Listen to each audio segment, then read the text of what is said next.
Good morning! Hello guys! Kumusta po kayo sa araw na ito guys? Ayan, napakaingay po kasi malapit na po tayo sa highway. Ayan, naglalakad po tayo sa oras na ito. Ano na naman, muling harap na naman tayo sa hamon ng buhay guys.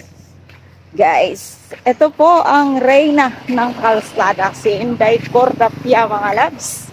Mag-aabang na naman po tayo ng masasakyan. Okay, so sana makakasakay tayo agad guys. Meron lang kaming konting ihahatid ngayon ng aming paninda guys, aming maliit na negosyo. Ayan, patuloy lang po tayo, no? Kahit pakonti-konti, kahit papano, makakaraos tayo sa isang araw. Makakain ng 3 beses sa isang araw. Yan ang pinaka-importante sa lahat, guys. Kaya habang naghihintay pa po tayo ng masasakyan, ayan, usap muna tayo saglit dito, guys. Patuloy sa laban.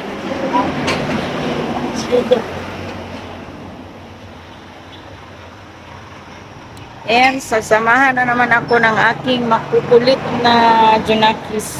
Ayan.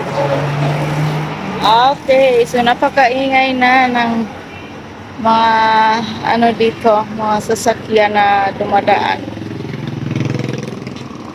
So ayan, sa puntong ito nakasakay na din po kami. Salamat po na medyo ano po tayo ngayon.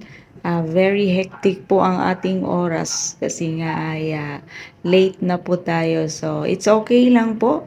Basta makarating po tayo sa ating pupuntahan ngayon. Ayan, kasama ko ang aking maliit na assistant. Ayan, no? Napakabilis ng panahon. Thanks God. So ito lang po muna guys. Thank you for watching. God bless!